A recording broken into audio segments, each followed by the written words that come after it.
अभी एक जवान औरत थी। वो मेरे साथ घर में अकेली रहती थी, लेकिन उनके जिस्म का दर्द नहीं जाता था। वो रोजाना रात को मुझसे खास किस्म का मसाज करवाती। मैं भी जोर लगा लगा कर भाभी का मसाज करता, लेकिन एक रात भाभी ने नहाकर मुझे अपने पास बुला लिया और कहने लगी, ये ले तेल पकड़ और जल्दी से लाइट बंद करके अपने काम पे लग जा। मैंने लाइट बुझाई तो भाभी ने मुझे पास खींचा और फिर पूरी रात। मेरा नाम जैद है, मेरी उम्र 20 साल थी। उन दिनों मैं अपने घर में अकेला रहता था जब भाई ने शादी की, ताकि मेरी तन्हाई भी खत्म हो सके। मेरी भाभी का नाम सबा कमर था। मैं उनको भाभी नहीं बल्कि मोहब्बत से सिर्फ सबा ही कहता था। भाई के ना होते हुए वो अक्सर उदास और परेशान नजर आती थी। कई दफा मैंने उन्हें छुप छुप कर रोते हुए भी देखा था। मुझे लगा था कि वो हसन भाई को याद करती हैं, जब भी तो छुप छुप कर आंसू बहाती हैं। लेकिन ना ही मैंने कभी उनसे ये बात पूछी थी, ना ही सबा ने खुलकर मेरे सामने ये बात कही थी। वो सारा दिन खामोशी से घर के कामकाज करती और फिर रात को अपने कमरे में बंद हो जाती और उनके कमरे से सिसकियों की आवाजें आने लगती। दरअसल हसन की शादी के अगले हफ्ते ही वो दुबई चला गया था। एक नई नवेली दुल्हन के लिए अपने शोहर के बगैर वक्त गुजारना बहुत मुश्किल होता है, लेकिन हसन ने ये शादी सिर्फ मेरी खातिर की थी, क्योंकि मैं घर में अब बिल्कुल तन्हा रहता था और घर की जिम्मेदारी के लिए किसी औरत की जरूरत थी। इसलिए हसन भाई सबा को मेरे हवाले कर गए थे। तब से सबा बिल्कुल अकेली थी और मैं ही उनका ख्याल रखता था। वो एक दरमियानी उम्र की औरत थी और रिश्ता ना मिलने की वजह से उनके घर वालों ने हसन के साथ उन्हें रुखसत कर दिया था, क्योंकि हर गुजरते दिन के साथ उनकी उम्र बढ़ती ही जा रही थी। एक रात मैं सोने के लिए लेट रहा था कि सबा ने मुझे अपने कमरे में आवाज देकर बुलाया। रात के इस पहर न जाने भाभी को मुझसे क्या काम पड़ गया था। यही सोचकर मैं तेजी से सबा के कमरे में पहुंच गया, क्योंकि हसन ने जाते हुए सबा की जिम्मेदारी मेरे कंधों पर डाली थी और कहा था कि मेरे पीछे मेरी बीवी की हर जरूरत का ख्याल रखना। मैं भी दिलो जान से सबा की हर जरूरत का ख्याल रखता था, क्योंकि हसन के पैसे पर मैं अय्याशी करता था और चाहता था कि सबा मेरी कोई शिकायत हसन तक ना पहुंचाए। हसन ने जब भी कभी वापस आने की बात की थी तो हम कोई ना कोई खर्चा खड़ा करके उनकी वापसी को रोक दिया करते थे, इसलिए हसन कभी वापसी का सोच ही नहीं सका था। रात के 11 बजे के वक्त सबा ने मुझे आवाज देकर अपने कमरे में बुलाया तो मैं यही सोचकर पहुंच गया कि सबा को कोई जरूरी काम होगा, लेकिन वहां जाकर मैं कुछ ठिठक गया, क्योंकि सबा अपने बिस्तर पर लेटी हुई थी। मैं घबरा कर दरवाजे पर ही रुक गया और सबा को आवाज देकर कहा, जी भाभी, कोई काम है? मुझे लगा था कि मेरे आवाज देने पर वो उठकर बैठ जाएंगी और हमेशा की तरह दुपट्टे से खुद को छुपा लेंगी, क्योंकि वो सारा दिन दुपट्टे में ही रहा करती थी। मैंने कभी उन्हें इस तरह नहीं देखा था, मगर मेरी आवाज सुनकर वो कहने लगी, जैद अंदर आ जाओ, मुझे तुमसे कुछ जरूरी काम है। वो अभी भी बिस्तर पर औंधी ही लेटी हुई थी। मैं कमरे के अंदर दाखिल हो गया, लेकिन मेरी नजरें झुकी हुई थी। मैं थोड़ा सा शर्मीला सा लड़का था और पहली दफा किसी औरत को इस तरह देख रहा था। सबा ने गर्दन मेरी तरफ मोड़कर मुझे देखा और फिर मेरी झुकी हुई नजरें देखकर कहने लगी, जैद शर्माने की बात नहीं है, इस घर में तुम ही मेरा वाहिद सहारा हो, मेरे अच्छे बुरे के साथी हो। मेरा शोहर तो परदेश में है, लेकिन तुम हर वक्त यहाँ मेरे साथ रहते हो, मेरा ख्याल रखते हो। बस यही सोचकर मैंने तुम्हें बुलाया है कि इस मुश्किल वक्त में भी तुम मेरा साथ दोगे। सबा की बात पर मैंने ना समझी से उसकी तरफ देखा तो कहने लगी, मेरे सर में बहुत दर्द है, क्या तुम मेरा मसाज कर दोगे? तुम्हारे भाई ने मुझे बताया था कि तुम बहुत अच्छा मसाज करते हो और उनके सर का दर्द भी तुम चुटकियों में ठीक कर दिया करते थे। सबा की बात सुनकर मैं मुस्कुरा दिया, क्योंकि ये बात वाकई ही हकीकत थी कि भाई जब यहाँ होते तो हर वक्त मुझसे अपने सर का मसाज करवाते थे, लेकिन वो तो भाई थे, मैं भाभी का मसाज किस तरह कर सकता था? सबा ने मुझे आजमाइश में डाल दिया था। समझ नहीं आ रहा था कि क्या करूं।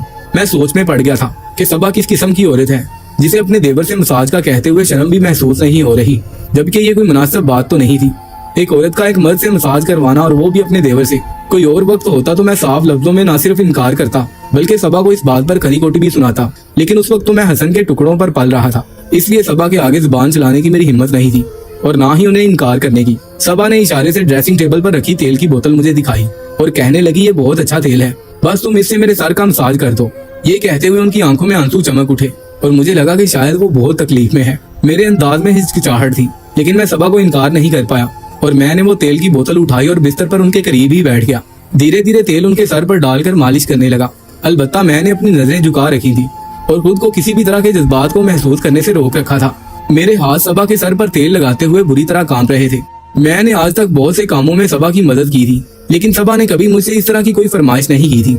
मैं जैसे जैसे तेल लगा रहा था, सबा की अजीब सी आवाजों से कमरा गूंजने लगा था, जैसे उन्हें कोई सुकून मिल रहा था। सबा ने दोबारा मेरी तरफ नहीं देखा था और मैंने भी उनके चेहरे पर नजर नहीं डाली थी। शर्म के एहसास से तो मेरा चेहरा ही सुर्ख हो रहा था। मेरा बस नहीं चल रहा था कि किसी तरह इस मंदिर से गायब हो जाऊं, लेकिन मैं क्या करता, मजबूर था। अगर मैं सबा को इनकार करता और ये बात भाई को पता चलती कि मैंने सबा के किसी हुक्म को ना माना है, तो मेरी जेब खर्ची बंद हो जाती। लेकिन आज सबा की मुझ पर अनायतें कुछ अलग ही थी। सबा ने मुझे किसी चीज से नहीं रोका था मैं बेधड़क सबा से एक्स्ट्रा पैसे मांग लिया करता था और वो आगे से सवाल भी नहीं करती थी। काफी देर तक मैं सबा के सर का मसाज करता रहा और सबा की आवाजों से कमरा गूंजता रहा। इसके बाद शायद सबा को नींद लग गई थी क्योंकि उनकी आवाजें आना बंद हो गई थी और फिर मैं उठकर उनके कमरे से खामोशी से बाहर निकल आया। मेरा दिल अजीब से धड़क रहा था। पहली दफा मैं किसी औरत की कुर्बत को महसूस करके आया था और इस बात ने मेरे अंदर एक आग लगा दी थी। सबा का लिबास और उनके खूबसूरत रंग ने मुझे अजीब ही नशे में डाल दिया था। और फिर जैसे ही मुझे ख्याल आया कि वो मेरे भाई की बीवी है तो मैंने तौबा की और सोचा कि अब आइंदा मैं सबा के कमरे में रात के वक्त नहीं जाऊंगा। अगली सुबह सबा ने पूरी तरह दुपट्टा पहन रखा था और मेरे लिए नाश्ता बना रही थी। फिर मेरे आगे नाश्ता रखकर मेरा शुक्रिया अदा करते हुए कहने लगी, ज़ैद तुमने तो मेरे सारे दर्द खत्म कर दिए हैं, मैं तुम्हारी शुक्रगुजार हूँ। सबा की बात सुनकर मैं शर्मिंदा हो गया और कहा कि असल में आप सारा दिन घर के काम अकेली करती हैं, इसी वजह से बहुत ज्यादा थक जाती हैं। मैं कोशिश करूंगा कि आपके साथ कामकाज में हाथ बटाऊं या फिर आप कोई मुलाजमा रख लें। मेरी बात सुनकर सबा कहने लगी, मेरी थकन कभी नहीं उतर सकती, जिस दिन हसन आएंगे ये थकन खुद ब खुद उतर जाएगी। मैं सबा के लफ्जों का मतलब नहीं समझ पाया था, लेकिन वो वापस किचन में चली गई थी। मेरे कॉलेज का वक्त हो गया था। मैं घर से निकल पड़ा, लेकिन सारा वक्त मेरे जहन में सबा चलती रही थी। दोपहर को मैं घर लौटा तो आपा भी घर आई हुई थी। मैंने सोचा कि किसी न किसी तरह मौका देकर उन्हें सबा के मसाज वाली बात बता दूं, लेकिन सबा और आपा तो मिलजुल कर बातों में ऐसी मगन थी कि आपा ने मुझ पर ज्यादा तवज्जो भी नहीं दी थी। सबा और आपा की काफी दोस्ती हो चुकी थी और सबा को आपा सर आंखों पर बिठाती थी। कुछ देर बाद आपा ये कहकर चली गई कि उनके शोहर काम से आने वाले होंगे और मैं उन्हें मसाज वाली बात ना बता सका। कुछ देर आराम करने के बाद मैं कमरे से निकला तो मैंने देखा कि सबा कपड़े धो रही थी और बड़ी मुश्किल से वो कपड़ों की बाल्टी उठाए छत पर जा रही थी। ये देखकर मुझे शर्मिंदगी हुई कि वो सारे कपड़े मेरे थे और मेरी वजह से उन्हें इतनी तकलीफ में भी छत पर जाना पड़ रहा था। मैंने फौरन सबा को आवाज दी और बाल्टी उनके हाथ से ले ली। सबा का सारा वजूद पसीने से शराबूर था क्योंकि गर्मी की शिद्दत थी और फिर कुछ कपड़े धोते हुए उनका लिबास भी हल्का हो गया था। मैं सबा से बाल्टी पकड़कर छत पर पहुंच गया था। फिर मैंने उन्हीं के साथ सारे कपड़े भी रस्सियों पर फैलाए और हम वापस नीचे चले आए। सबा कुछ अजीब अंदाज से चल रही थी, जैसे उन्हें बहुत ज्यादा तकलीफ हो रही है। मैंने खुद सबा से कहा कि अगर आप कहें तो किसी डॉक्टर के पास चलें, मुझे लगता है कि आपके सर में ज्यादा दर्द है। मेरी बात पर वो उदासी से मुस्कुराई और कहने लगी, ये मेरी गलतियों का नतीजा है।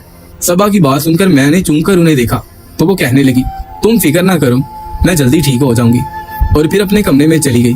पिछले कुछ दिनों से सबा की हर बात मेरी समझ से बाहर थी। वो मेरे लिए परेशानी बन गई थी। कभी कभी तो ऐसा लगता जैसे वो कुछ छुपाने की कोशिश कर रही हो। दोपहर खत्म हुई और गर्मी का जोर भी टूटा तो मुझे चाय की तलब का एहसास हुआ। मैं सबा से चाय का कहने उनके कमरे के करीब गया तो अंदर से मुझे सबा की आवाज सुनाई देने लगी। वो रोते हुए किसी से कह रही थी, ये सब कुछ तुम्हारी वजह से हुआ है। आज मेरी जो हालत है इसकी जिम्मेदार तुम हो। तुम्हारी बातों में अगर मैंने खुद को बर्बाद कर लिया है। सबा की बात सुनकर मैं दरवाजे पर ही रुक गया था। न जाने वो किससे बात कर रही थी। यकीनन वो जो कोई भी था वो भाई नहीं था। सबा की बातों का जो मफहूम मुझे समझ आया था वो सुनकर तो मेरे रोंगटे खड़े हो गए थे। क्या सबा के सरदर्द की यही वजह थी कि वो किसी और के साथ गलत तरीके से? इससे आगे का सोचकर ही मेरे कानों से धुआं निकलने लगा था। मुझे समझ नहीं आ रहा था ये बात किससे कहूँ। बिना सोचे समझे ही मैंने हसन को फोन लगा दिया। मैंने भाई से कहा कि आप वापस क्यों नहीं आ जाते। भाई पूछने लगे सब खैरियत है। अब मैं उन्हें क्या बताता कि उनके पीछे उनकी बीवी कैसी हरकतें कर रही है। मैंने बस यही कहा कि आपकी याद आ रही है, हो सके तो आप लौट आए। कुछ देर की बातों के बाद भाई ने फोन रख दिया और मैं फिर गहरी सोच में डूब गया था। समझ नहीं आ रहा था कि मुझे क्या करना चाहिए। और फिर उस रात भी सबा ने मुझे आवाज देकर अपने कमरे में बुला लिया। मैं उनके कमरे में पहुंचा तो वो फिर लेटी हुई थी और सर पर मसाज का कह रही थी। मैंने खामोशी से तेल की बोतल उठाई और निगाहें फेर ली। मैं बेदिली से उनका सर का मसाज कर रहा था और सोच रहा था वो किस तरह मुझसे ही अपना वो वाला मसाज करवा रही है। मुझे लग रहा था कि जब मैं कॉलेज जाता हूँ तो मेरी गैर मौजूदगी में घर में कोई आता है। यही देखने के लिए अगले दिन मैं कॉलेज से जल्दी वापस आ गया। लेकिन ये देखकर मुझे हैरत हुई कि घर के दरवाजे पर ताला लगा हुआ था और सबा घर में नहीं थी। मैं घर से दूर चुप कर खड़ा हो गया।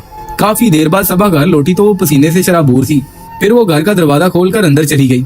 मैं फौरन घर में दाखिल हुआ और सबा से पूछने लगा कि उसने सारा दिन क्या किया। सबा ने मुझे घर के कामों की तफसील सुना दी, लेकिन ये नहीं बताया कि वो बाहर क्यों गई थी। अब तो मुझे पक्का यकीन हो गया था कि वो कुछ ना कुछ गलत जरूर कर रही है। सारा दिन मैंने यूं ही बेचैनी के आलम में गुजार दिया। मैं सबा का सच जानना चाहता था और फिर रात के वक्त सबा ने मुझे फिर कमरे में बुला लिया। मैं जानता था कि वो मुझसे मसाज करवाना चाहती है, लेकिन मेरा दिल हरगिज भी इस बात के लिए राजी नहीं हो रहा था। मगर सच ये था कि उनके सर में वाकई ही बहुत तकलीफ थी। उनकी आवाज पर मैं उनके कमरे में चला गया। मैंने तेल की बोतल उठाई ही थी कि सबा ने मुझसे बहुत ही अजीब बात कही, जिसे सुनकर मैं चौंक उठा। वो कहने लगी, पहले लाइट बंद करो। ये पहली दफा था जब सबा ने मुझसे अंधेरा करने का कहा था। मैंने हैरत से पूछा, लाइट क्यों बंद करूं? लेकिन वो इसरार करने लगी। उसके बार बार कहने पर मैंने लाइट बंद की और जैसे ही मालिश करने के लिए उसके करीब बैठा तो सबा ने मेरा हाथ पकड़ लिया। उसकी इस हरकत पर मैं दंग रह गया और मुझे शदीद गुस्सा भी आया। वो अपनी हर हद पार कर रही थी। मैंने गुस्से में कहा कि ये आप क्या कर रही हैं? वो कहने लगी, ज़ैद मैं तुमसे बहुत जरूरी बात करना चाहती हूँ, लेकिन मुझ में इतनी हिम्मत नहीं है कि मैं रोशनी में तुमसे ये बात कर सकूं, इसीलिए मैंने तुमसे अंधेरा करने को कहा है। सबा की आवाज में लर्जिश महसूस हो रही थी। इसके बाद सबा ने मेरा हाथ पकड़कर अपनी वो कहानी मुझे सुनाई, जिसे सुनकर मेरे रोंगटे खड़े हो गए। सबा कहने लगी, मुझे लड़कों का बहुत शौक था, लेकिन कोई भी मुझसे राब्ता नहीं रखता था, इसलिए तन्हाई की जिंदगी काटने लगी। फिर बड़ी मुश्किल से मेरी जिंदगी में एक शख्स आया जिसने मुझे मोहब्बत के ख्वाब दिखाए और मैं अपनी तनख्वाह उस पर लुटाने लगी। जब भी जितने पैसे मांगता मैं उसे दे देती, लेकिन जब मैंने उसे शादी का कहा तो उसने ये कहकर इनकार कर दिया कि मैं तो अब बूढ़ी हो चुकी हूँ और वो मुझसे शादी नहीं करना चाहता। उसे किसी जवान लड़की का साथ मिल सकता है क्योंकि वो काफी तरक्की कर चुका था। मेरी ही बदौलत उसने छोटा मोटा कारोबार भी जमा लिया था और जब उसके पास सब कुछ आ गया था तो उसे मेरी जरूरत नहीं रही थी। लेकिन इतने अरसे तक मुस्तकिल 2-2 नौकरियां करने की वजह से मेरे जिस्म ने मेरा साथ छोड़ दिया था। आए दिन मेरी कमरे में तो कभी सर में दर्द रहने लगा था। मैं टूट कर बिखर गई थी। फिर तुम्हारे भाई का रिश्ता आया तो मेरे माँ बाप ने मजबूर किया और मैं शादी करके यहाँ आ गई। लेकिन हर वक्त मुझे इस बात का पछतावा होता कि मैंने एक ऐसे शख्स के पीछे खुद को बर्बाद किया जो कभी मेरा था ही नहीं। ना ही मेरे बहन भाइयों ने मेरी कदर की और ना ही मेरी मोहब्बत ने। और फिर इससे भी बड़ा सितम मुझ पर उस वक्त टूटा जब मुझे पता चला कि तुम्हारे भाई ने दुबई में शादी की हुई है। तुम्हारे भाई ने कुछ दिनों पहले ही मुझे फोन करके बताया कि वो वहाँ शादी कर चुके हैं और उन्होंने ये शादी सिर्फ तुम्हारे और उसके घर के लिए की है। ये सुनकर तो मैं पूरी तरह अपने होश खो बैठी थी। मेरा सारा ध्यान बस इसी बात पर रहता था कि मुझे सारी जिंदगी दूसरों की खिदमत करके भी कुछ नहीं हासिल हुआ। और ऐसे ही सोचों में गुम एक दिन मैं छत पर कपड़े धोते धोते गिर गई। इस वजह से मेरी कमर और सर का दर्द दोबारा उठ गया है। बहुत मजबूरी में मैंने तुमसे मालिश करने का कहा था और फिर तुम मेरी मालिश करने लगे। मुझे खुद भी ये कुछ करवाते हुए शर्म आती थी, लेकिन मैं क्या करती, तुम्हारे सिवा मेरा कोई सहारा ही नहीं रहा था। कल मैं अपने घर गई थी। मैंने अपनी अम्मा को अपने शोहर की दूसरी शादी का बताया और उनसे कहा कि मैं इस तरह कब तक जिंदगी गुजारूंगी। लेकिन मेरी माँ ने मेरा हाथ पकड़ लिया और कहने लगी कि अपने शोहर का घर छोड़कर मत आना, क्योंकि यहाँ भी तुम्हारे लिए कुछ नहीं रखा। मेरी भाभियां मुझे कबूल नहीं करेंगी। ये सुनकर मैं मजीद टूट गई और वापस घर चली आई। मैं जान गई हूँ कि मेरी जिंदगी में कुछ बाकी नहीं रहा। मैं आज तुम्हारे सामने ये सब कुछ इसलिए कह रही हूँ क्योंकि मुझे तुमसे मालिश करवाते हुए शर्म आती है। और फिर आज नहीं तो कल तुम्हें ये बात पता चलनी ही है कि तुम्हारा भाई शादी करवा चुका है और अब वो लौट कर नहीं आएगा। इसलिए मैंने सोचा कि खुद तुम्हें अपनी सारी हकीकत बता दूं। ये कहकर सबा फूट फूट कर रोने लगी। शुक्र ये था कि सबा ने कमरे की बत्ती बंद करवा दी थी। कितनी देर हम दोनों बेआवाज रोते रहे थे। मुझे इस बात का अफसोस था कि मेरे भाई ने सबा के साथ बहुत बुरा सलूक किया था। उनके साथ तो पहले ही उनके सगे बहुत बुरा कर चुके थे और अब भाई ने उनका साथ छोड़ दिया था। मगर कहीं ना कहीं इसमें हम बहन भाइयों की भी गलती थी। हमने कभी हसन को वापस नहीं आने दिया। उनकी उम्र बीत रही थी, वो कब तक तनहा रहते, इसीलिए उन्होंने परदेश में ही किसी औरत से शादी कर ली थी। काफी देर गुजरने के बाद सबा कहने लगी, मैं सारी जिंदगी इस घर में खामोशी से गुजार दूंगी, तुम्हारी खिदमत भी करूंगी और घर का ख्याल भी रखूंगी। बस तुम मुझे इस घर से कभी जाने का मत कहना। तुम्हारा भाई अब कभी लौट कर नहीं आएगा और मुझे यही रहना है। मुझे डर है कि एक ना एक दिन तुम मुझे इस घर से निकाल दोगे। मैंने सबा से कहा कि ये मुमकिन नहीं है। मैं आपको कभी यहाँ से जाने का नहीं कहूंगा। आपने इस घर को जिस तरह संभाला है ऐसा कोई नहीं कर सकता। लेकिन आप क्यों तन्हाई की जिंदगी काटेंगी? मैं चाहता हूँ कि आप भाई से तलाक ले लें और मुझसे शादी कर लें। मेरी बात सुनकर सबा हैरान रह गई। मैंने उठकर कमरे की लाइट जलाई। सबा से कहा कि खुशियों पर आपका भी हक है। मेरी पढ़ाई मुकम्मल होने वाली है, मैं जल्दी नौकरी कर लूंगा। तब तक आप अपनी इद्दत मुकम्मल कर लीजिएगा और फिर हम एक नई जिंदगी शुरू करेंगे। आपकी और आपा की अच्छी दोस्ती है। जब आपा को सच पता चलेगा तो वो भी इनकार नहीं करेंगी। सबा कहने लगी कि मैं उम्र में तुमसे बहुत बड़ी हूँ, लोग बातें बनाएंगे, दुनिया क्या कहेगी। मैंने परदेश बैठे शोहर को धोखा देकर देवर से शादी कर ली। मैंने सबा से कहा कि इस दुनिया ने आपको क्या दिया है जो अब दुनिया के बारे में सोच रही हैं। मुझे इस रिश्ते पर कोई एतराज नहीं। मेरी बात सुनकर सबा फूट फूट कर रोने लगी थी। मैंने उस वक्त आपा को फोन किया और उन्हें सारी बात बता दी। आपा भी बहुत ज्यादा शर्मिंदा थी। उन्होंने भी सबा से माफी मांगी थी और फिर सबा ने एहसन भाई से तलाक ले ली थी और कुछ ही अरसे में मेरी और सबा की शादी हो गई थी। सबा मेरे साथ काफी हद तक खुश रहती है। मैं उम्र में तो छोटा था, लेकिन अपनी सबा का पूरे तरीके से साथ निभाने के काबिल हूँ, जो हमारे ताल्लुक के लिए बहुत ही अच्छी बात है।